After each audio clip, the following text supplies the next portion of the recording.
Funding for Yale Cancer Answers is provided by Smilow Cancer Hospital. Welcome to Yale Cancer Answers with Dr. Eric Weiner. Yale Cancer Answers features conversations with oncologists and specialists who are on the forefront of the battle to fight cancer. This week it's a conversation about lung cancer with Dr. Katerina Politi. Dr. Politi is the Joseph A. and Lucille Madry Professor of Pathology at the Yale School of Medicine. Here's Dr. Weiner. So I often start off just asking people to say a few words about their background and, what brought you to the career that you presently have. I actually know that you've spent some of your life not in the U.S. and just tell us a little bit about you. Yes, absolutely. So I was born in Italy. My father's Italian and my mother's actually from Connecticut. I was born in Italy, grew up in Italy, and went to university there. While I was at university, I had the opportunity to spend some time in the US, actually a year at UNC Chapel Hill, which is where I first started working in a cancer lab, and then also a summer at the National Cancer Institute in Bethesda, where I started doing experiments related to cancer and really became fascinated in that. And then I went back to Italy, finished my degree, and came to the United States for PhD research at Columbia University, where I did my graduate work in genetics and developmental biology, and really started to focus on developing models of cancer, and really study how different alterations could make a cancer happen, turn a normal cell into a cancer cell. After that, I did a postdoctoral fellowship at Memorial Sloan Kettering Cancer Center. And then in 2010, I moved to Yale, to the Yale Cancer Center, and joined efforts here to really continue this work on cancer and lung cancer in particular. And how is it that you got interested in lung cancer? Or was it happenstance?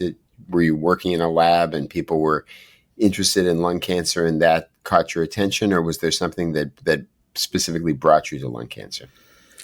So I was working in a lab at Memorial Sloan Kettering Cancer Center as a postdoc, working in a lab, the laboratory of Harold Varmus, and a colleague of mine, William Powell, who was a fellow at the time, was working on lung cancer.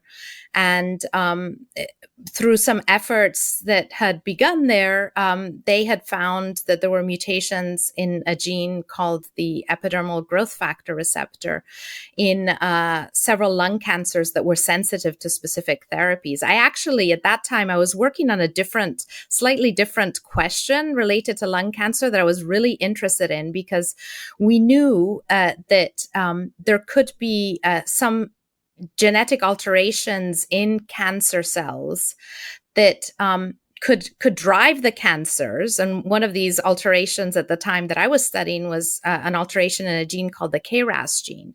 And we knew that these alterations could happen in the cancer cells, they drive the cancer, and those cells would really had gone from being a normal lung cell that didn't need that alteration to suddenly being a cancer cell that needed that alteration to survive. And so I was really interested in studying how that was happening and what the biology of those changes were that made that cancer cell suddenly depend and rely on that change for its survival. And the parallel findings with the epidermal growth factor receptor gene were that these mutations were found in tumors that were sensitive to specific therapies that blocked the activity of that altered protein that had been made by the altered gene. And so there was this understanding that these tumor cells really needed that altered EGF receptor to survive, and you could block it with these drugs. And so that's when I really became interested in continuing to study lung cancer and understand the biology of these changes. So in some lung cancers, it sounds like what happens is that there's a mutation that occurs that leads to both the development of the cancer and also is a mutation that essentially causes the cancer to grow and flourish and is necessary for its survival. Is that right? Yes, so that's right. So you have these changes that can happen in a normal lung epithelial cell, and when these mutations happen, then you can get a cancer that can develop, and these mutations will activate pathways that are important for the survival of those cells, but also prevent those cells from sort of going through the normal process by which a cell needs to die, for example, in normal biology of a lung epithelium. And then also these changes will drive the cells to proliferate, so to continue to divide and make more and more of these cells that have this alteration. So yes, so that's what can happen. Well, what fundamentally makes a cancer cell different from a normal cell is that it has this potential to grow in an uncontrolled manner, and it can invade and it can spread. And it sounds like that's what these mutations ultimately lead to. That's right. That's right. And I'm just curious, are there situations where a lung cell forms one of these mutations, or a mutation occurs in a lung cell and it doesn't become a cancer? Do we know that? Well, I think there's some evidence that is emerging, especially now, because now we can do a lot of studies at the single cell level, where there are some cases where you see these alterations that are present in cells that we don't think they aren't cancers yet. And so there's a lot of work that is going into understanding what happens to make that cell that has an alteration but still looks normal then actually become a cancer cell. And there's some work suggesting that you can have influences that can even be influences from pollution, from air pollution, for example, that can then really help initiate the process of tumorigenesis. Or could some people manage to have these cells that have these mutations and yet have other ways within their own body of preventing this from becoming a cancer? Is this a difference from person A to person B? Person A is just more susceptible to cancer. That's very possible. There's also, the immune system plays an important role in eliminating cells where something's gone awry. And so these are things that there are lots of different processes that keep things in check so that cancer doesn't develop easily. Let's put it that way. Well, we all know that lung cancer is still a major source of both suffering and death in terms of cancer, but it's changed a lot. And specifically, these types of lung cancer where there are these mutations have really evolved in terms of treatment. And you've seen all of this happen over the last 15 years or so. How big of an impact has there been in terms of lung cancer treatment as a result of the kind of scientific findings you described? Yes, I think we've really seen a sea change over the past almost 2 decades with the discovery of these what we call are these oncogene-driven lung cancers, or these subsets of lung tumors where we've identified specific genetic alterations that drive the tumor, that make that tumor grow, but then for which we've also been able to figure out therapies that can target those specific tumors, so that can be used to actually treat patients who have tumors with those alterations and lead in many cases to the regression of those tumors, at least initially. And there's been a pretty profound impact. I think if we look at the number of cancer deaths per year, currently compared to about 20 years ago, there are 40,000 fewer people who die of lung cancer each year in 2024 compared to 2004. And is any of that related to the decline in smoking rates, or have we not seen an improvement in mortality as a result of fewer people smoking yet? So that's a combination. So that's a combination of the impact of reduced incidence as a result of a reduction in smoking, and then also because of the new therapies that have been developed. But it's not only because of a reduced incidence. It's really also because of these therapies that have emerged. Are treatments getting better? Treatments are getting better. Yes, definitely. And so you use these drugs, and they're able to block what the mutation is leading to. But unfortunately, some cancer cells are just smarter than we are, and they figure out ways around that block. And I often think of this as like a big traffic jam. And, when you're in a traffic jam, you can just stay stuck and not progress any further. And that's what we want the cancer cell to do. But sometimes there are cancer cells that just manage to find the route around the traffic and escape. And that seems to be what happens. And have there been other drugs that have been developed in situations where the cancer cells have outsmarted the initial drug? Yes, absolutely. So one of the reasons for which we've seen that we have decreases in cancer deaths, but why we don't really have cures with these targeted therapies is that the drugs work initially, but then at a certain point, unfortunately, they stop working. And so what is called drug resistance. So the emergence of drug resistance. And I kind of think of it as, with another analogy, as a leaky faucet. So you have the alteration, and that causes you to have a leaky faucet. And then you can actually use drugs that can kind of turn off that faucet.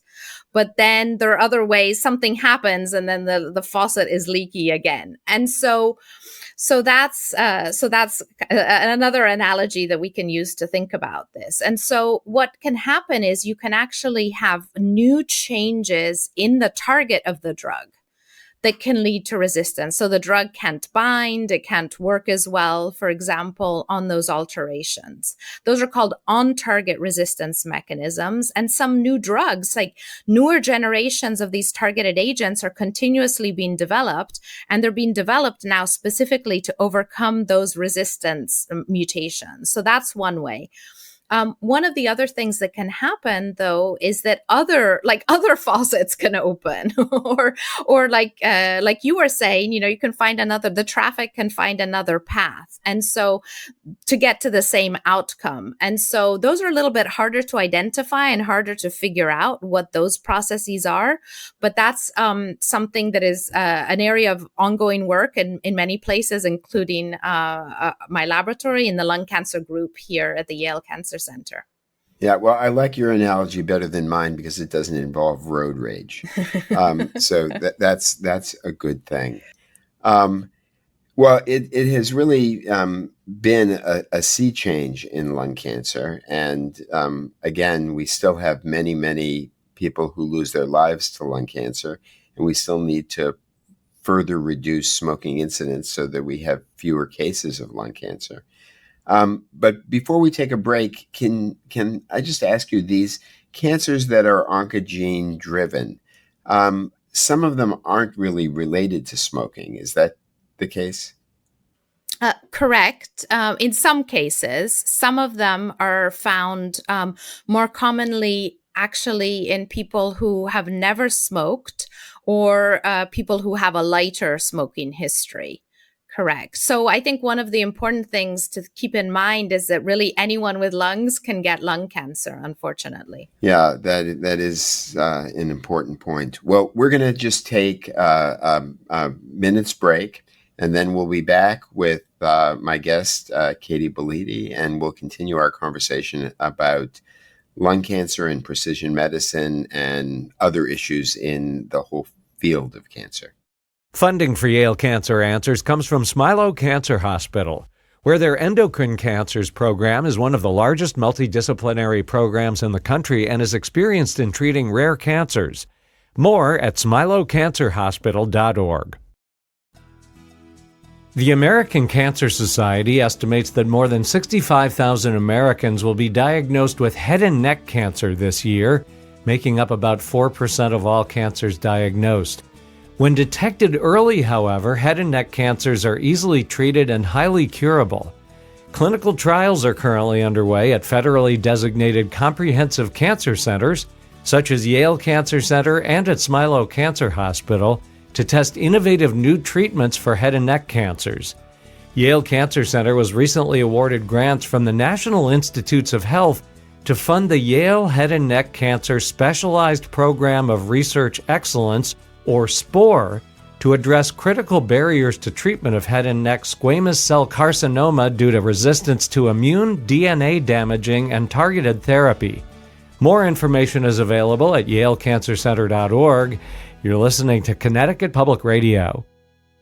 Hello again. This is Eric Weiner, and I'm here with my guest, Dr. Katerina Politi, a lung cancer scientist. We're talking about lung cancer, and I promised we'd talk about some other things as well. But first, we're going to stay with lung cancer. I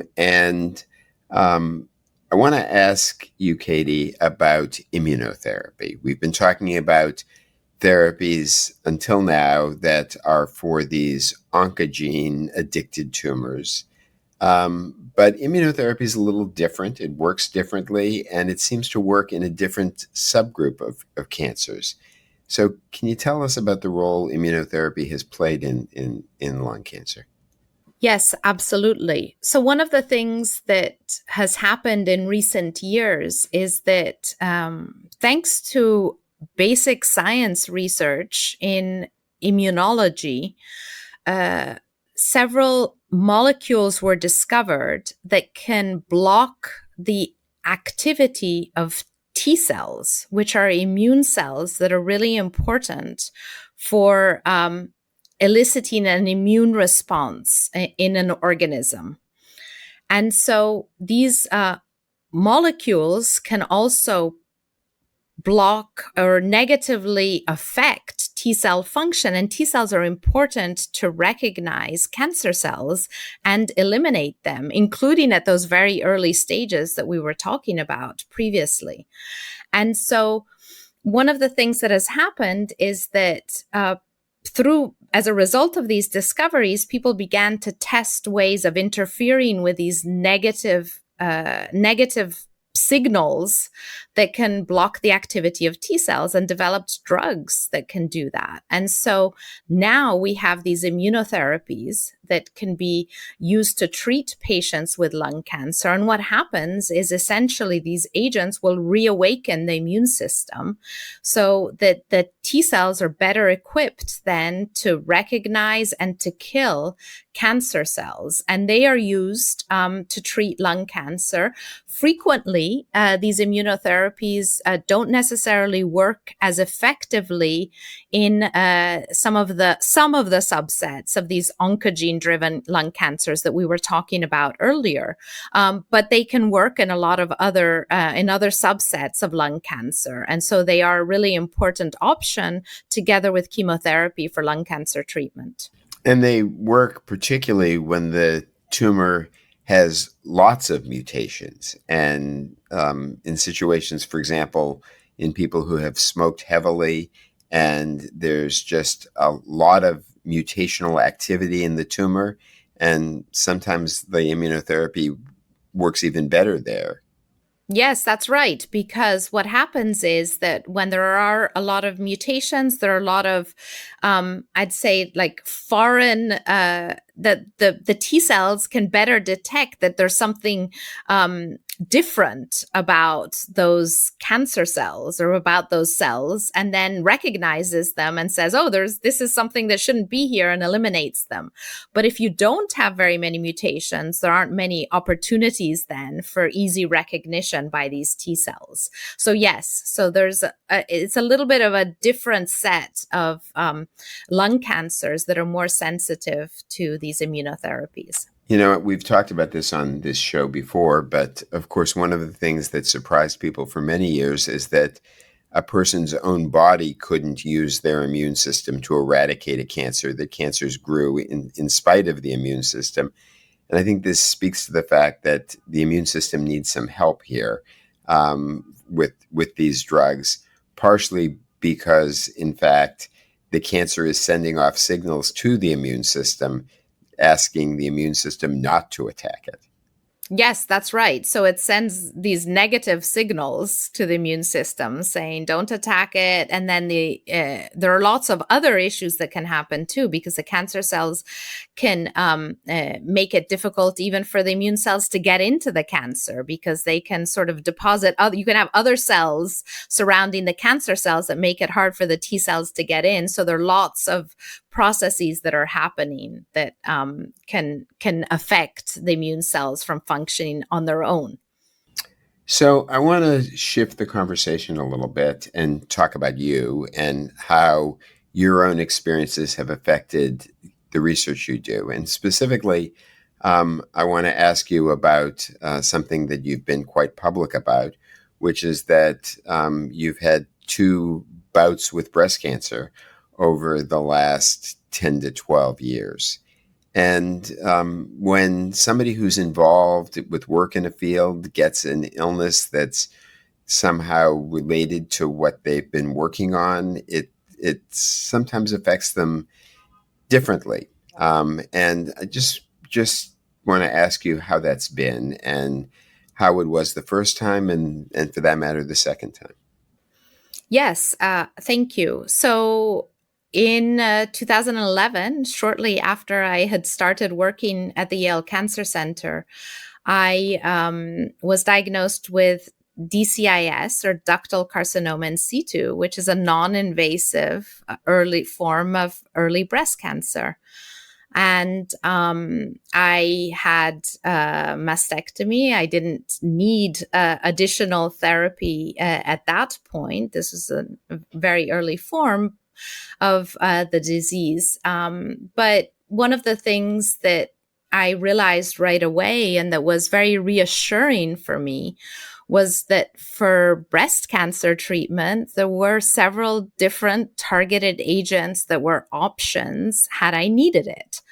So we know that some breast cancers can be driven by signaling from hormones and hormone receptors, and there are ways of interfering with those, one of these being the estrogen receptor, for example. And then there's also another class of breast cancers that are driven by an oncogene. We've talked about oncogenes, HER2, which actually belongs to the same family as the epidermal growth factor receptor that we were talking about earlier. And there are drugs that can be used to block that. And so while I didn't need any of those therapies at the time, I was very reassured by their existence. And it was further really convinced me that we needed to continue to do research on targeted therapies, and because many people were benefiting from them. So that was my first bout. and since people can't see you, and it's often hard to judge someone's age based on their voice alone, let me just ask you, and I know one is not usually supposed to ask someone's age, but when you had this first episode, and although you minimize it, you still did need to go through a significant surgery. How old were you at the time, and how old was your son at that time? Yeah, so I was 36 at the time, and my son was just shy of being 2 years old. Yeah, so I mean, a pretty tough time, and not a time when you expect to be diagnosed with breast cancer. And then what's happened more recently?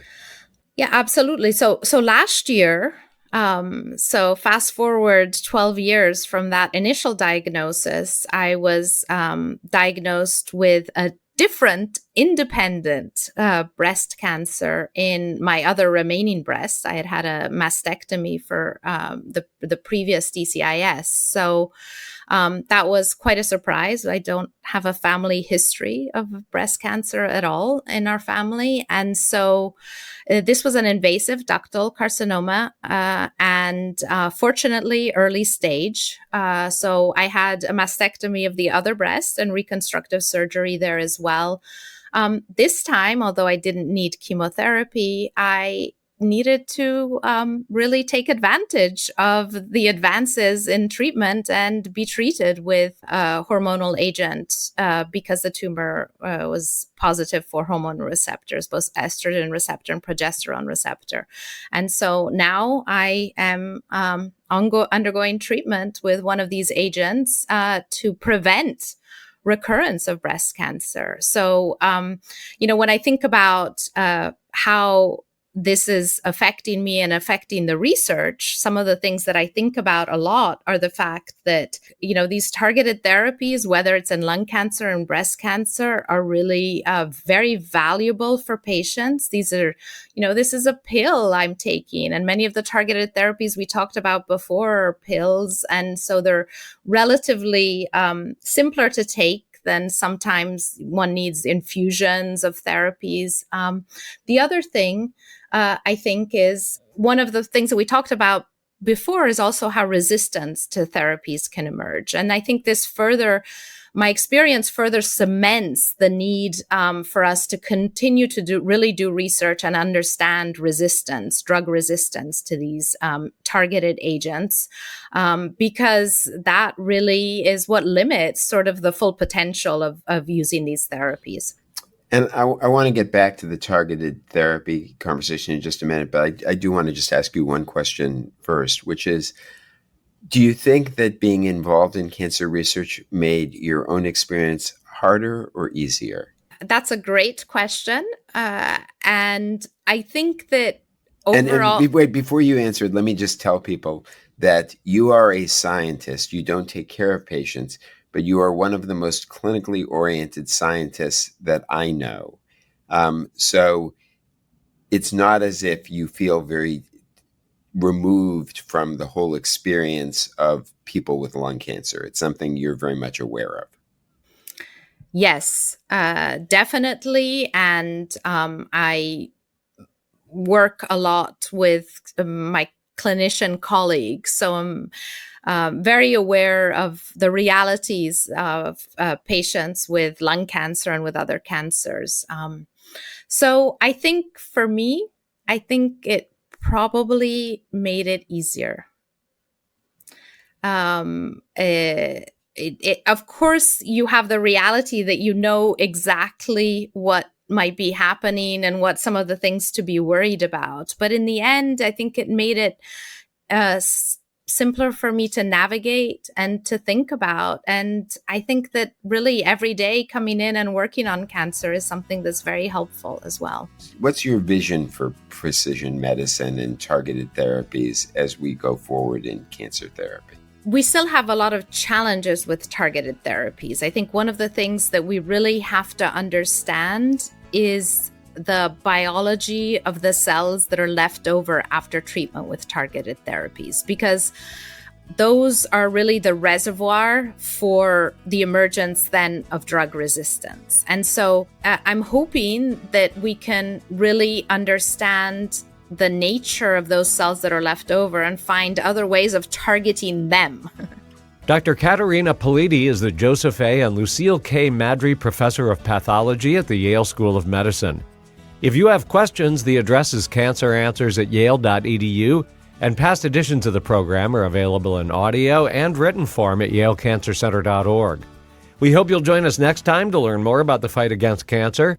Funding for Yale Cancer Answers is provided by Smilow Cancer Hospital.